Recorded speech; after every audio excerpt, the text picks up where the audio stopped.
Hello guys, good morning. कैसे हैं आप सब? आई होप आप सब बहुत ही अच्छे होंगे। एंड आपकी पढ़ाई कैसी चल रही है? बहुत जबरदस्त गुरुदेव चल रही, कोई दिक्कत नहीं। और मैं यहाँ पर लेके आया हूँ फिजिक्स के मोस्ट इंपॉर्टेंट ऑल चैप्टर से क्वेश्चन। हम चीजों को सिस्टमैटिक वे से करेंगे। बात समझ आ रहा है ना? जैसे कि मान लीजिए, यदि आपके सर देखने के लिए आ रहे हैं, सर शादी होने वाली है मेरी, तो आप लोग सिस्टमैटिक वे से करते हैं कि नहीं? तो भाई साहब, जब सोचिए वो चीज सिस्टमैटिक वे से करते हैं, तो भाई साहब ये तो हमारी पढ़ाई सर, हमारा ये जीवन है। हमें तो ये सिस्टमैटिक वे से करना ही करना है।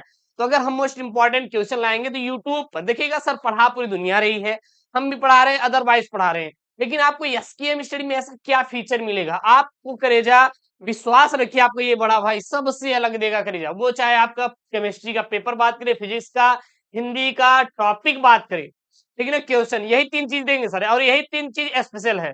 आप तो पढ़ तो किसी से लेंगे यार, आप ऑफलाइन कोचिंग पढ़ लेंगे, पड़ोसी से पढ़ लेंगे, नहीं तो किसी और से पढ़ लेंगे, पर्स कहीं और से लेंगे। लेकिन मैं ये चीज आपको बिल्कुल, आप मेरे ऊपर भरोसा करिए, मैं जो पेपर आपको प्रोवाइड करूंगा करेजा, वहां से 95% प्रश्न फंसा देंगे। जो हम क्वेश्चन आपको हल करवाएंगे, वो सारे क्वेश्चन देखेंगे पिछले साल आए हुए रहेंगे, और हम लोग सिस्टमैटिक वे से करेंगे। मतलब ये रही, खिचड़ी नहीं बना देंगे किसी वीडियो में कि एक लाए उसने खिचड़ी बना गुरुदेव पका के खा गए। भाई साहब, ये पढ़ाई है। पढ़ाई को जितना प्यारा और अच्छे तरीके से हम करेंगे, उतना ही ज्यादा मजा आएगा। बहुत जल्द ही आपके सामने 7 बजे वाली लाइव क्लास समझ लेकर आएंगे, और डेली बेसिस पर चलेगी। ऐसा नहीं कि एक दिन चलेगा एक दिन नहीं, गुरुदेव डेली बेसिस पे चलेगी। थोड़ा सा मैं बिजी हूँ, ठीक है ना? हाँ, बनवा रहे हैं यार ऑफिस और ये सब, जानते हो लाइब्रेरी, तो देन उसी में थोड़ा बिजी है, इसके लिए नहीं, लेकिन हम बहुत जल्द लेकर आएंगे, और सबसे अच्छी सबसे प्यारी वाली क्लास लेकर आएंगे। यहाँ पर लेके आए फिजिक्स का। देखिएगा, जिस प्रकार से फिजिक्स के क्वेश्चन पेपर में क्वेश्चन बनते हैं, सेम टू सेम उसी प्रकार से हमने यहाँ पे कॉपी पर सॉल्व किए हैं क्वेश्चन को। जी हाँ, कॉपी पे चीजों को मैंने करवाया है, किया है बैठ के आराम से, कोई दिक्कत नहीं।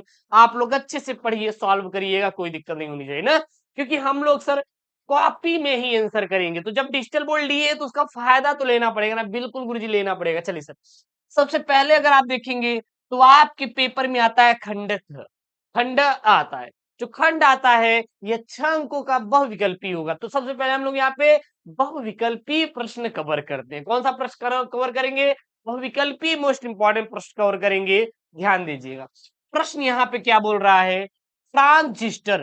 ट्रांजिस्टर, अच्छा ये ट्रांजिस्टर क्या होता है? तो जो ट्रांजिस्टर होता है, इसका सबसे उपयोग पहले किया जाता था कंप्यूटरों में। जो द्वितीय पीढ़ी के कंप्यूटर थे ना, जो द्वितीय पीढ़ी के कंप्यूटर थे, उसमें यही लगे थे। कौन? ट्रांजिस्टर लगे रहते थे, के उत्सर्जक पर लगाया गया तीर संकेत करता है। यानी कि ट्रांजिस्टर के जो उत्सर्जक पर लगाया गया तीर होता है, वो किसका संकेत करता है? चार ऑप्शन: इलेक्ट्रॉन के प्रवाह की दिशा, धनात्मक वोल्टता बिंदु, धनात्मक धारा प्रवाह की दिशा, या भौम संबंध।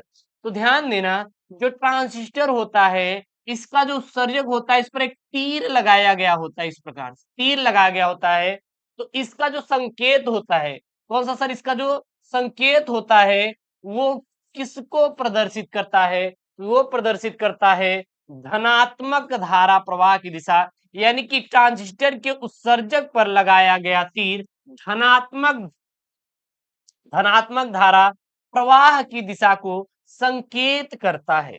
क्या करता है? संकेत करता है। अगला है यहाँ पे प्रश्नोत्तर संख्या पहले का ख। क्या? प्रश्नोत्तर संख्या पहले का ख क्या बोल रहा है?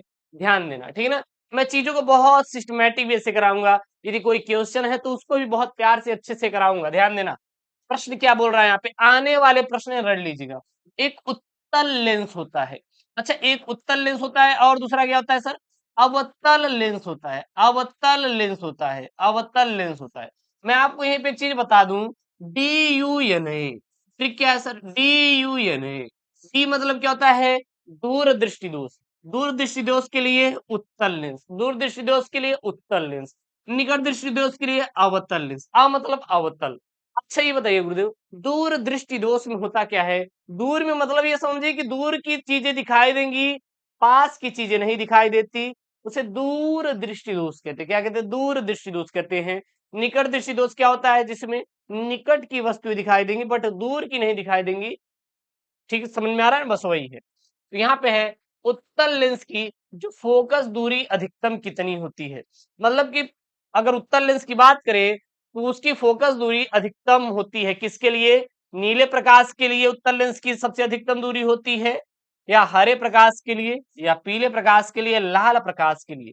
तो अगर देखेंगे तो जो उत्तल लेंस होता है उसमें उसमें जो लाल प्रकाश होता है इसके लिए सबसे अधिक वो दूरी तय करता है, यानी कि एफ अनुक्रमानुपाती 1/n अनुक्रमानुपाती 1/λ के अनुसार उत्तल लेंस की फोकस दूरी लाल प्रकाश के लिए अधिकतम होती है, क्योंकि लाल प्रकाश का तरंग दैर्ध्य सबसे क्या होता है? कम होता है। जिसका तरंग दैर्ध्य सबसे कम होगा उसकी दूरी सबसे अधिकतम होगी, क्योंकि यहाँ पे है ना एफ अनुक्रमानुपाती 1/λ। अगर लैम्डा का मान कम तो फोकस दूरी ऑटोमेटिक क्या हो जाएगा? अधिक हो जाएगा। अगर लैम्डा का मान अधिक हुआ तो फोकस दूरी क्या हो जाएगा? कम हो जाएगा, क्योंकि यहाँ पे हमें एक चिन्ह मिल रहा है एफ अनुक्रमानुपाती 1/λ, या व्युत्क्रमानुपाती भी कह सकते हैं, इसको व्युत्क्रमानुपाती कह सकते हैं, कोई दिक्कत नहीं है। अगला यहाँ पे देखिएगा, पहले का ग दे रहा है, ये जैसे प्रश्न आते हैं पेपर में वैसी मैंने क्वेश्चन यहाँ पे बनाया है। पहले का ग क्या बोल रहा है, ध्यान देना करेगा। प्रश्न, यदि L तथा R क्रमशः प्रेरकत्व एवं प्रतिरोध है तो L/R का मात्रक होगा। यदि जो L और R ये क्या है? प्रेरकत्व और प्रतिरोध है, तो L/R का मान क्या होगा? सेकेंड इनवर्स होगा, मीटर सेकेंड होगा, सेकेंड होगा, या फिर मीटर होगा। तो इसका अगर हम लोग विमीय सूत्र निकाल लें तो विमीय सूत्र से अगर हम पहले देखेंगे तो आ जाएगा। बीमी सूत्र देखें तो L/R की पहले हम लोग बीमा निकाल लेंगे। L की बीमा क्या होती है? ml के पावर 2 t के पावर -2 a के पावर -2, और R की बीमा क्या होती है? ml के पावर 2 t के पावर -3 a के पावर -2। अब नीचे माइनस, ऊपर ही माइनस ऊपर जाएगा तो क्या हो जाएगा? प्लस के कैंसिल हो जाएगा। L से L, M से M, t के पावर -2 t के पावर -3, जब ऊपर जाएगा तो ऊपर -2, नीचे ये ऊपर गया +3, तो -2 +3 बराबर क्या हो जाएगा? t की पावर 1, यानी कि t आ जाएगा। और t का क्या मतलब है? यह सेकंड है। t मतलब समय, और समय का मात्रा क्या होता है? सेकंड होता है, तो क्या हो जाएगा? सेकंड हो जाएगा। अगला प्रश्नोत्तर संख्या पहले का घ देखिएगा, बहुत प्यार से सॉल्व करेंगे। वह कौन सा चुंबकीय पदार्थ है जो बाह्य चुंबकीय क्षेत्र का विरोध करता है? प्रतिचुंबकीय, अनुचुंबकीय, लौह चुंबकीय, या फिर इनमें से सभी पदार्थ, या फिर इनमें से सभी पदार्थ। तो इसका ऑप्शन हो जाएगा ए वाला हो जाएगा। क्या हो जाएगा? प्रतिचुंबकीय पदार्थ बाह्य चुंबकीय क्षेत्र का विरोध करता है। जो प्रतिचुंबकीय पदार्थ होता है, वो जो बाह्य चुंबकीय पदार्थ होता है, इसका क्या करता है? विरोध करता है। अगला यहाँ पे है प्रश्नोत्तर संख्या पहले का अंगा वाला क्या बोल रहा है? ओ के क्या है? ओ के ताप पर शुद्ध अर्धचालक होता है। एक चालक, प्रतिरोध, शक्ति स्रोत, या विद्युत रोधी। तो O के ताप पर जो शुद्ध अर्धचालक अचालक की भांति व्यवहार करता है, अतः यह एक विद्युत रोधी है। क्या है? यह एक विद्युत रोधी है। डी ऑप्शन क्या हो जाएगा? राइट हो जाएगा। अगला यहाँ पे च वाला प्रश्न है। च वाला प्रश्न है, तो इसको आप लोग खुद से सॉल्व करिएगा और कमेंट बॉक्स में अपना कमेंट मेंशन करिएगा। मैं ये चीज आपको दे रहा हूं करने के लिए, क्योंकि बहुत ही प्यारा छोटा सवाल है, छोटू वाला सवाल है। इसको तो आप लोग याद कर लेंगे कि कौन सा वैद्युत क्षेत्र का मात्रक नहीं है, यानी कि आप बताइए इसका मात्रक क्या होता है। आप लोग इसका मात्रक कमेंट बॉक्स में छापेंगे। मैं भी तो देखूं मेरे करेजा लोग कैसी तैयारी कर रहे हैं, अपनी तगड़ी कर रहे हैं, या फिर सब धुआं ही धुआं है। इसको बहुत ही प्यार से और एक्सपर्ट टीम के द्वारा बैठ के बनाया गया भाई साहब ये प्रश्न है। सब फंसने वाले प्रश्न है, ठीक है ना? आप देखिएगा जो आपका खंड ब आता है, यह 2 नंबर का आता है। कितने नंबर का आता है सर? 2 अंकों का आने वाला 5 तो सवाल रहेगा। तो हर चीज बहुत ही प्यार से देखेंगे, बिल्कुल एकदम तगड़ा वाला है। कि यहाँ पे प्रश्नोत्तर संख्या 2 का क क्या कर रहा है प्रश्न? प्रकाश वैद्युत प्रभाव में देहली आवृत्ति से क्या तात्पर्य है? जो प्रकाश वैद्युत प्रभाव होता है इसमें क्या होती है? देहली आवृत्ति होती है। इससे क्या तात्पर्य है? तो प्रकाश की वह न्यूनतम आवृत्ति, आवृत्ति को किससे दिखाते हैं? V0 से, V0 से, जिस पर पदार्थ द्वारा प्रकाश इलेक्ट्रॉन उत्सर्जित होते हैं, उस न्यूनतम आवृत्ति को देहली आवृत्ति कहते हैं। उस न्यूनतम आवृत्ति को क्या बोलते हैं? देहली आवृत्ति कहते हैं। अगला यहां देखिएगा, प्रश्नोत्तर संख्या दूसरे का ख क्या कह रहा है? ध्यान देना, दूरदर्शी का विभेदन सीमा किन किन बातों पर निर्भर करती है? जो दूरदर्शी है इसकी विभेदन क्षमता होती है वो किन किन बातों पर निर्भर करती है? जरा ध्यान दीजिएगा। अगर दूरदर्शी की विभेदन सीमा देखें तो क्या होता है? 1.22 लेमडा अपान डी। लेमडा क्या है? तरंग दैर्ध्य है। डी क्या है? उसकी दूरी है। क्या है? उसकी दूरी है। ध्यान देना। चलिए इसको देख लेते हैं, ठीक है ना। ये थोड़ा सा यहाँ पे वो हो गया है, इसको छोड़ दीजिए। यहाँ पे देखिए, अतः दूरदर्शी की विभेदन सीमा अभिदृश्यक लेंस के व्यास d तथा उपयुक्त प्रकाश के तरंगदैर्ध्य लेम्डा पर निर्भर करती है। क्योंकि क्योंकि वो बोल रहा था दूरदर्शी की विभेदन सीमा, तो दूरदर्शी की विभेदन सीमा का सूत्र होता है 1.22 लेम्डा अपान डी होता है। लेम्डा अपान डी होता है, वहीं से आप कैलकुलेशन करेंगे। फिर अगला है प्रश्नोत्तर संख्या 2 का ग। क्या कर रहा है? 2 का ग, ध्यान देना है यहाँ पे। 2 का ग बोल रहा है यहाँ पे, किसी परिपथ में धारा तथा वोल्टता का मान निम्नांकित है। किसी परिपथ में धारा तथा वोल्टता का मान क्या होता है? यहाँ पे आई इन्होंने दे रखा है 3.5 sine 628 t plus pi by 6 ampere तथा V का मान इन्होंने दे रखा है 28 sine 628 t minus pi by 6 volt. अब ज्ञात करना है, क्या क्या ज्ञात करना है? यहाँ पे धारा तथा वोल्टता के बीच कलांतर हमें ज्ञात करना है। धारा तथा वोल्टता के बीच क्या निकालना है? कलांतर निकालना है। तो धारा तथा वोल्टता के बीच जो कलांतर का फार्मूला होता है φ1 माइनस φ2। φ1 आप रख दीजिए और φ2, तो φ1 यहाँ पे पाई बाई 6 माइनस, फिर माइनस में φ2 पाई बाई 6। आप इसको कैलकुलेट करें, माइनस माइनस प्लस हो जाएगा। 6 में 6 का एलसीएम ले लीजिए, 6 पाई में पाई 2 पाई, दो का दो, दो तिहाई 6 pi by 3। That's the answer, that's the answer. तैयार कर लीजिएगा, कोई दिक्कत नहीं होनी चाहिए। अगला यहाँ पे सर दूसरा का घ, दूसरा घ क्या बोल रहा है? लुइस डी ब्रॉगली की तरंगदैर्ध्य की अवधारणा की व्याख्या कीजिए। यानी जो लुइस डी ब्रॉगली थी, इन्होंने द्रव्य तरंग की अवधारणा प्रस्तुत किया था। इसकी आप लोग व्याख्या कीजिए, परिभाषा दीजिए। चलिए सर, उत्तर में क्या लिखेंगे? प्रत्येक गतिमान द्रव्य कण के साथ एक तरंग संबद्ध होता है जिसे डिब्रागली तरंगदैर्ध्य कहते हैं।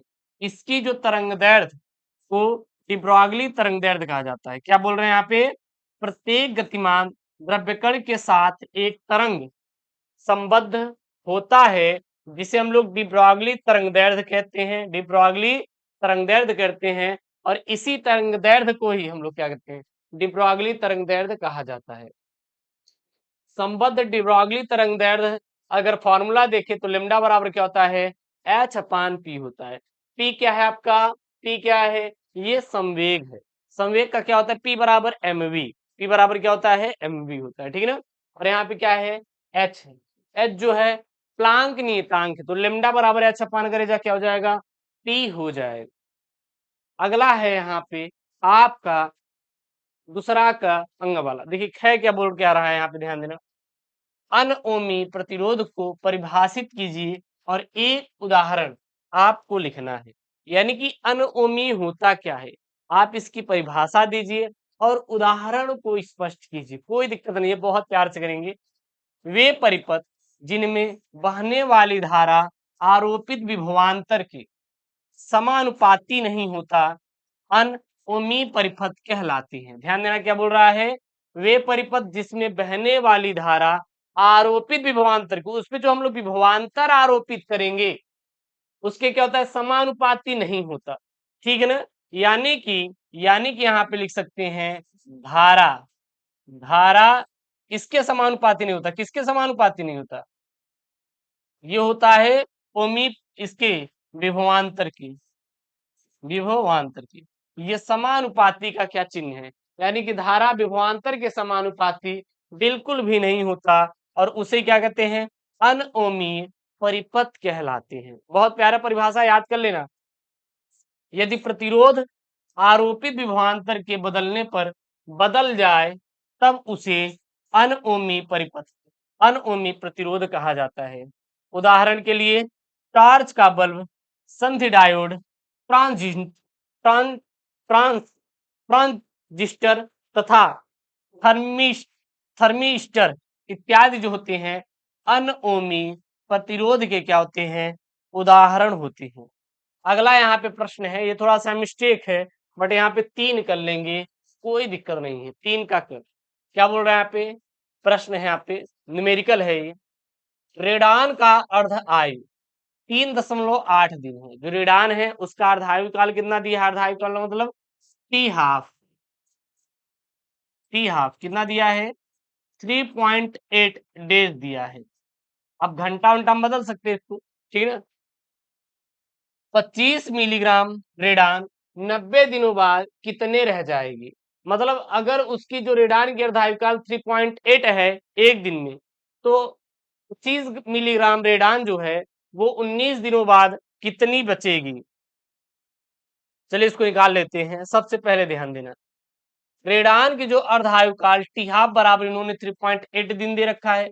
रेडान की प्रारंभिक मात्रा एन नॉट इन्होंने दे रखा है 25 मिलीग्राम और टी बराबर इन्होंने कितना दिया है पूरा समय 19 दिन में। रेडान की शेष मात्रा निकालना है। इसका एक फॉर्मूला होता है n बराबर n0 हाफ की पावर n। अर्ध आयु कालों की संख्या अगर आपको निकालना है तो क्या निकाल सकते हैं, अर्ध आयु कालों की संख्या का फॉर्मूला कहता है n बराबर टी बटे टी हाफ, पूरा दिन और आज जो आधा उन्होंने दिन दिया, मतलब कितना वो अर्ध आयु कालों की संख्या। तो यहाँ पे टी कितना दिया है, 19 दिया है, टी हाफ कितना दिया है, 3.8 दिया है, वही रख दिए हैं।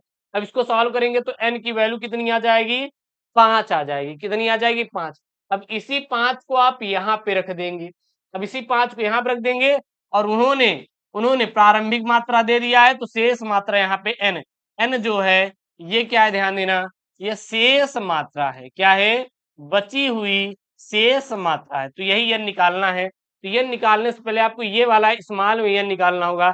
स्मान में एन तभी निकलेगा जब आप लोग टी हाफ और टी की वैल्यू रखेंगे।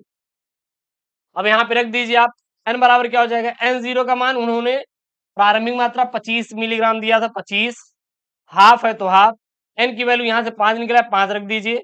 अब इसको आप कर देंगे मल्टीप्लाई। कैसे करेंगे देखना, यहाँ पे ध्यान देना, थोड़ा यहाँ पे हम अच्छे से बता दे रहे हैं।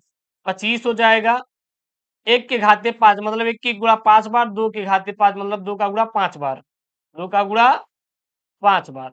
अगर 2 का गुणा 5 बार करेंगे तो 2 दूनी 4 दूनी 8 दूनी 16 दूना 32 और 1 में 5 का करेंगे तो भाई साहब एक ही रहेगा, 1 का 25 में करेंगे 25 ही आएगा। तो अगर इसको कैलकुलेट करेंगे तो 25/3 मिलीग्राम, दैट्स द आंसर। यही क्या हो जाएगा, इसका आंसर हो जाएगा।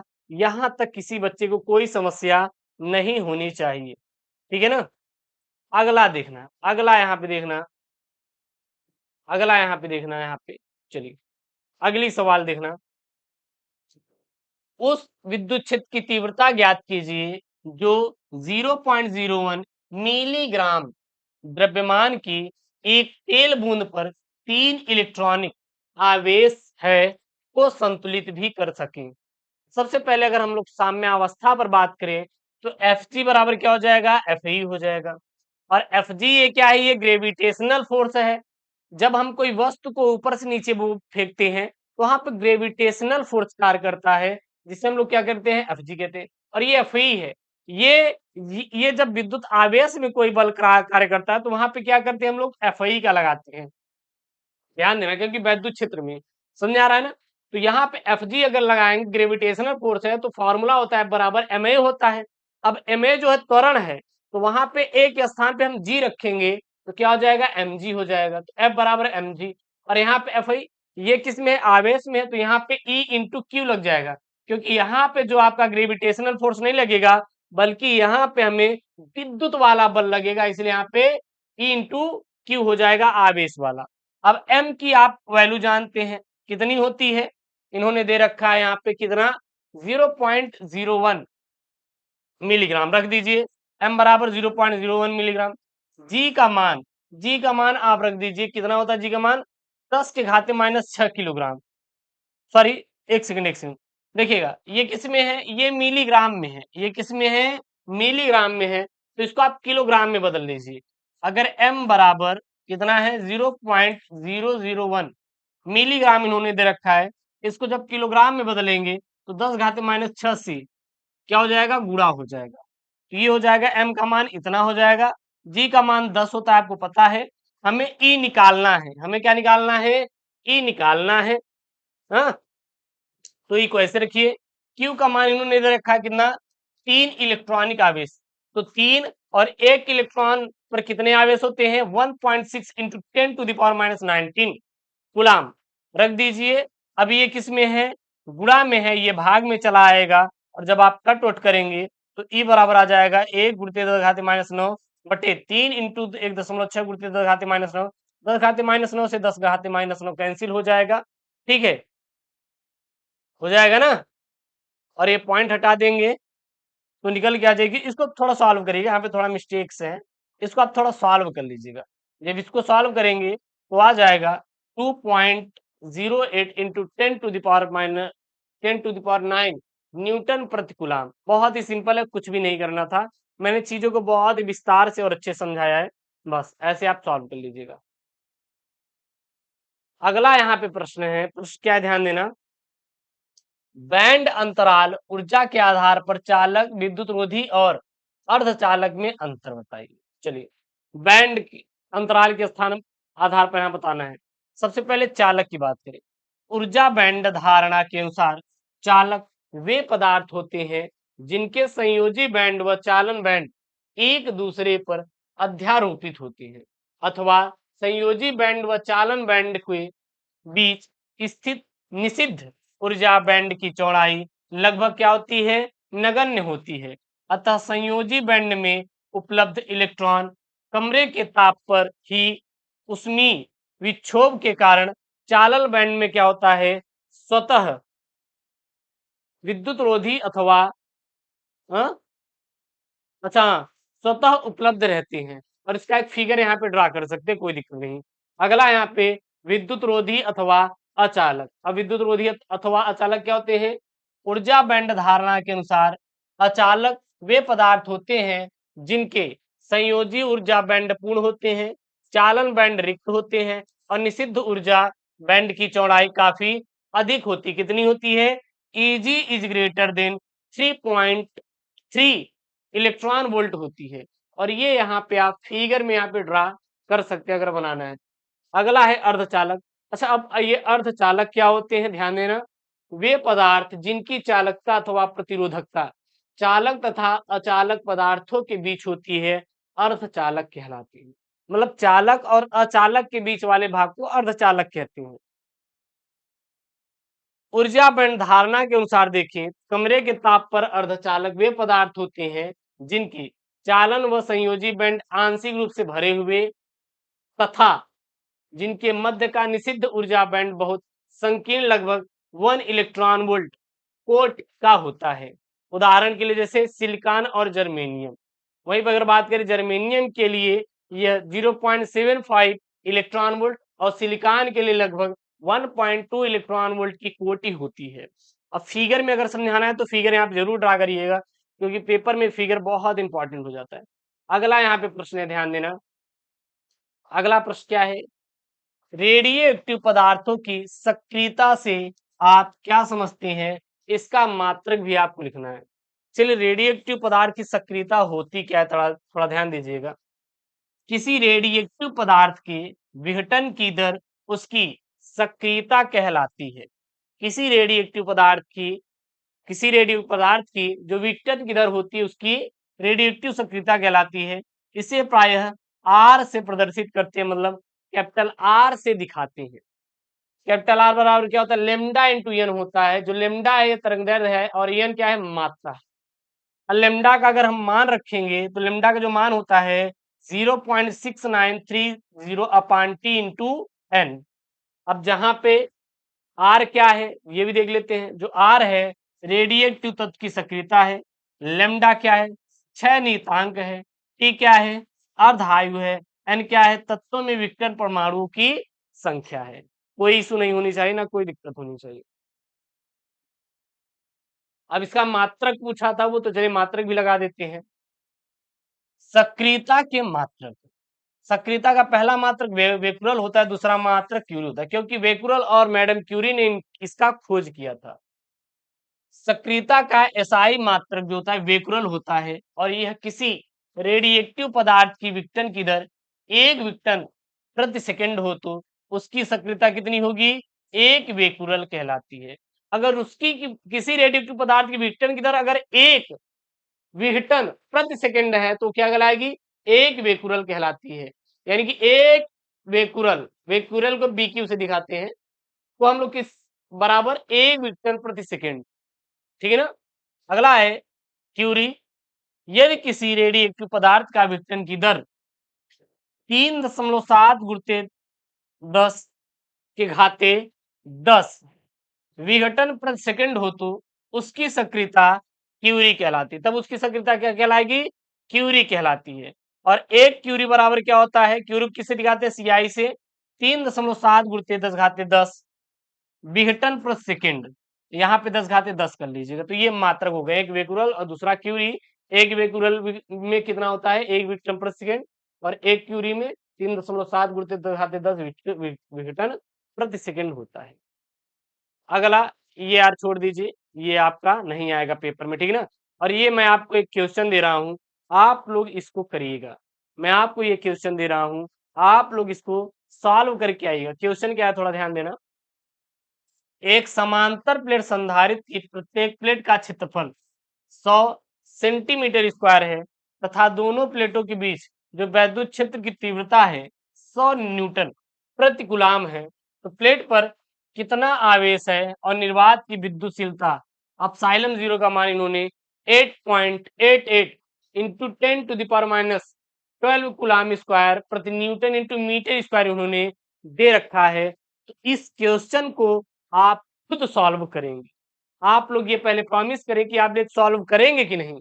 ये होमवर्क है, ये बहुत ही ज्यादा इंपॉर्टेंट है। ये इतना इंपॉर्टेंट है कि बार बार आपके पेपर में क्या होता है सर, रिपीट होता है। अगर आपको 70 में 70 फिजिक्स में चाहिए तो आप दो काम करिए ना। एक काम करिए, हमारा जो दिया गया पेपर है उसको सॉल्व कर लीजिए, और जो मैं आपको टॉपिक पढ़ा रहा हूं, टॉपिक, ये टॉपिक ही है, क्वेश्चन ही है, ठीक है ना।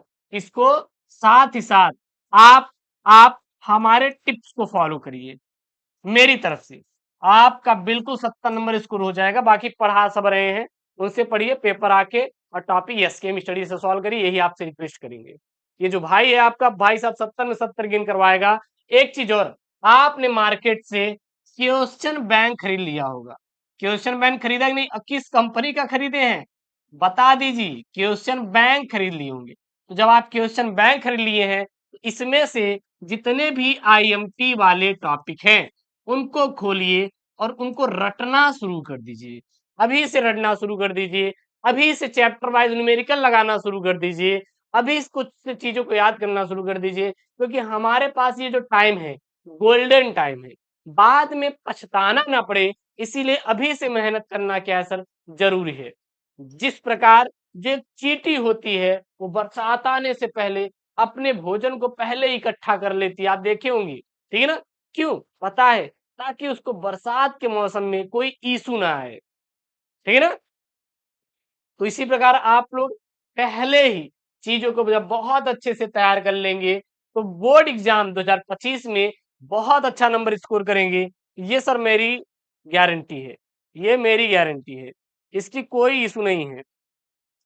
आपको सर मेहनत करना पड़ेगा, आपको सर हमारे साथ मेहनत करना पड़ेगा, बाकी कुछ है नहीं। आपका हम सब कुछ तैयार कर देंगे, आप चिंता मत करिएगा। जितने भी आप देख रहे हैं ना, ये सब कुछ मैं आपको तैयार करवा दूंगा। आपके सारे क्वेश्चन हो जाएंगे, आपको केवल मेहनत करना है हमारे साथ। और चैनल को नहीं किया सब्सक्राइब तो चैनल को करिए सब्सक्राइब, क्योंकि हम ये आपको सारे क्वेश्चन हल करवा देंगे, आप चिंता मत करिएगा, ठीक है ना। बिल्कुल आप चिंता नहीं करेंगे। एंड कोई दिक्कत होगा तो कमेंट बॉक्स में अपना प्यारा सा कमेंट पिन कर दीजिएगा। कोई दिक्कत नहीं होना चाहिए। तो ये सब मैं आपको करवा ही दिया हूँ। कोई दिक्कत नहीं होनी चाहिए कि कोई दिक्कत होनी चाहिए? बिल्कुल भी सर कोई दिक्कत नहीं होगी। एक मैं आपको न्यूमेरिकल दे रहा हूँ यहाँ पे ये वाला मैं आपको न्यूमेरिकल दे रहा हूँ। ये वाला न्यूमेरिकल कर लीजिएगा। मैं आपको ये न्यूमेरिकल आपको दे रहा हूँ एक और, इसको थोड़ा ध्यान देना ये वाला। एक प्रत्यावर्ती परिपथ में 10 हेनरी का प्रेरकत्व और 20 माइक्रोफैरड का एक संधारित्र तथा 500 ओम का एक प्रतिरोध श्रेणीबद्ध है। तो इन्हें V बराबर 200 साइन 100t का सप्लाई से जोड़ा गया तो ज्ञात कीजिए प्रतिबाधा, शक्ति गुणांक, धारा एवं वोल्टता के बीच कलांतर। तो ये आप खुद से करिएगा और मैं देखना चाहता हूँ कि आप कितनी मेहनत कर रहे हैं। ऐसी वीडियो पाने के लिए चैनल को सब्सक्राइब करें, वीडियो को लाइक करें। मिलते हैं नेक्स्ट वीडियो में दोस्तों। Thank you. जय Hind, take care, bye bye.